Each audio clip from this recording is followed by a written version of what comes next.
Good morning, third graders. Today we are going to read chapter 3 of My Father's Dragon. I wanted to give you a quick summary of what has happened so far in the story to refresh your memory. So far we have a boy in the story who found a cat, and he wanted to bring this cat home. It was a stray cat, and feed it and take care of it. And his mom was like, yeah, no stray cats. So he decided to keep it anyway and feed it. But then his mom figured out what he was doing, and she got really mad and upset with him and kicked the cat out. So the cat's still hanging out with the boy outside, and the cat tells the boy all about this cool place called Tangerina Island, and going there and visiting another island that's attached to it called Wild Island, and that there's a baby dragon who lives on this island who needs to be saved because the wild animals that live on the island are mean to it and expect it to fly them across the river all the time. So they have him tied up with a rope, and they're not very nice. So this little boy just left his home to go to Tangerina Island and ultimately to Wild Island on an adventure to try and save the baby dragon. So let's see what happens next. Chapter 3, My Father Finds the Island. My father hid in the hold for 6 days and nights. Twice he was nearly caught when the ship stopped to take on more cargo. But at last he heard a sailor say that the next port would be Cranberry and that they'd be unloading the wheat there. My father knew that the sailors would send him home if they caught him, so he looked in his knapsack and took out a rubber band and an empty grain bag with the label saying Cranberry. At the last moment, my father got inside the bag, knapsack and all, folded the top of the bag inside, and put the rubber band around the top. He didn't look exactly like the other bags, but it was the best he could do. Here's a picture of the wheat bags and the boy inside the cranberry bag. Soon the sailors came to unload. They lowered a big net into the hold and began moving bags of wheat. Suddenly one sailor yelled, "Great Scott, this is the queerest bag of wheat I've ever seen. It's all lumpy-like, but the label said it's going to Cranberry."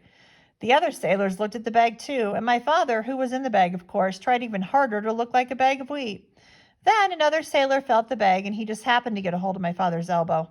"I know what this is," he said. "This is a bag of dried corn on the cob." And he dumped my father into the big net along with the bags of wheat.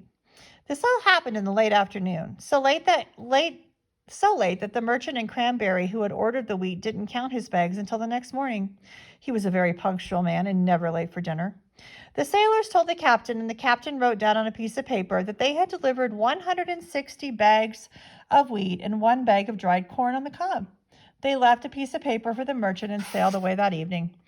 My father heard later that the merchant spent the whole next day counting and recounting the bags and feeling each one, trying to find the bag of dried corn on the cob.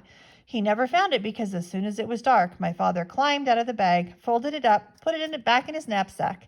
He walked along the shore to a nice empty place to lay down to sleep. My father was very hungry when he woke up the next morning. Just as he was looking to see if he had anything left to eat, something hit him on the head. It was a tangerine. He had been sleeping right under a tree full of big fat tangerines. And then he remembered that this is the island of Tangerina. Tangerine trees grew wild everywhere. My father picked as many as he had room for, which was 31, and started off to find Wild Island. He walked and walked along the shore, looking for the rocks that joined the 2 islands. He walked all day, and once when he met a fisherman and asked him about Wild Island, the fisherman began to shake and couldn't talk for a long time. It scared him that much just thinking about it. Finally, he said, "Many people have tried to explore Wild Island, but none has come back alive. We think they were eaten by the wild animals." This didn't bother my father. He kept walking and slept on the beach again that night. It was beautifully clear the next day, and way down on the shore, my father could see a long line of rocks leading into the ocean. And way out at the end, he could just see a tiny patch of green. He quickly ate 7 tangerines and started down the beach. It was almost dark when he came to the rocks, but there, way out in the ocean, was the patch of green. He sat down and rested a while, remembering the cats had said, "If you can, go out to the island at night, because then the wild animals won't see you coming along the rocks and you can hide when you get there." So my father picked 7 more tangerines, put on his black rubber boots, and waited for dark. It was a very black night, and my father could hardly see the rocks ahead of him. Sometimes they were quite high, and sometimes the waves almost covered him, and they were slippery and hard to walk on.